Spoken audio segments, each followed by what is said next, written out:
प्रिय विद्यार्थियों, आप जानते हैं कि इस साल एमपी बोर्ड की परीक्षा 12वीं का परीक्षा परिणाम बीते 16 वर्षों में सबसे बेहतर रहा है।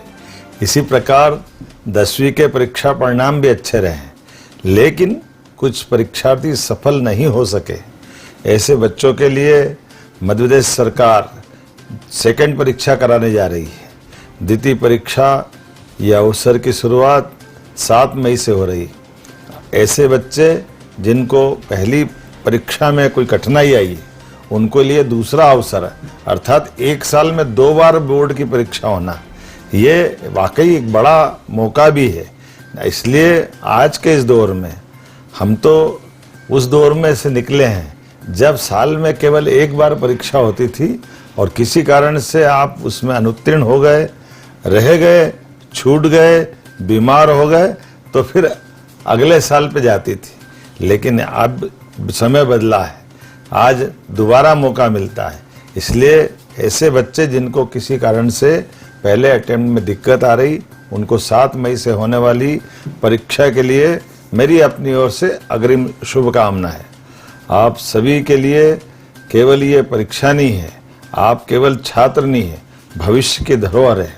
इसलिए आप सबके प्रति, आपके सपनों की मेहनत के लिए मैं आपका, आपके परिवार का और शिक्षकों का, सबका जो विश्वास आप में है, उस विश्वास को बनाए रखने की जवाबदारी भी आप ही की है।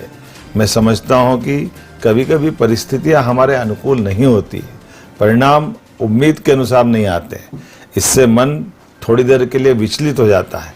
लेकिन सच्चाई यह है कि अपने सपने कभी रुकते नहीं, वह बस सही मौके का इंतजार करते हैं और यह वही मौका है। मैं हर विद्यार्थी से कह रहा हूँ, एक परिणाम आपके पूरे भविष्य की कहानी तय नहीं कर सकता है। प्रदेश सरकार की ओर से भी यह अवसर इसी दिशा में उठाया गया एक ठोस कदम है। यह योजना नहीं है, बल्कि विद्यार्थियों के सपनों को फिर से उड़ान देने का संकल्प है। यह उन बच्चों की उम्मीद को भी नई किरण देने का काम है जो 10वीं या 12वीं परीक्षा में किसी कारणवश अनुत्तीर्ण हो गए या नहीं दे पाए परीक्षा।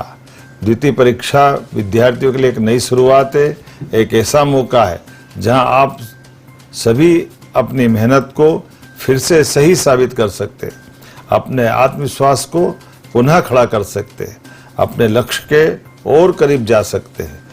वही अब प्रदेश में माध्यमिक शिक्षा मंडल द्वारा 10वीं 12वीं की बोर्ड की द्वितीय परीक्षा 7 मई से प्रारंभ हो रही है। ये नया इतिहास बन रहा है। नई शिक्षा नीति के माध्यम से माननीय प्रधानमंत्री नरेंद्र मोदी जी की ओर से पूरे देश के लिए ये अवसर उपलब्ध हो रहा है। ऐसे में मध्य प्रदेश अग्रणी उन राज्यों में से है जो ये अवसर हमारे सभी विद्यार्थियों को 10वीं और 12वीं में देने जा रहा है। अभिभावकों और शिक्षकों से भी मेरा विनम्र निवेदन है, इस समय बच्चों के साथ खड़े रहे। किसी कारण से पिछली परीक्षा में वो जो पीछे रह गए, उनको आगे बढ़ने का, उनके मन को समझने का, उनको सपोर्ट करने का मौका है। आइए हम सब मिलकर के उनके अंदर पुनः विश्वास भरें, उनको नई ऊर्जा दें। हर विद्यार्थी में अपार क्षमता होती, अगर ज़रूरत है तो केवल उसे पहचानने की, उसे संवारने की, उसे सही दिशा देने की। याद रखिए, यह परीक्षा अंक सुधारने का नहीं, बल्कि अपने आत्मविश्वास को फिर से मजबूत करने का अवसर है। अंत में मैं आप सभी को परीक्षा के लिए अग्रिम शुभकामना देता हूं। आप प्रदेश का भविष्य हैं और आप सफल होकर अपने सपनों को साकार करें, मध्य प्रदेश का नाम रोशन करें। आप सभी को उज्जवल भविष्य की ढेरों शुभकामनाएं। आगे बढ़ें, सफल हो और अपने जीवन में नई ऊंचाइयां छुए। मंजिल आपका इंतजार कर रही है। मेरी अपनी ओर से पुनः आप सबको बधाई। बहुत बहुत धन्यवाद।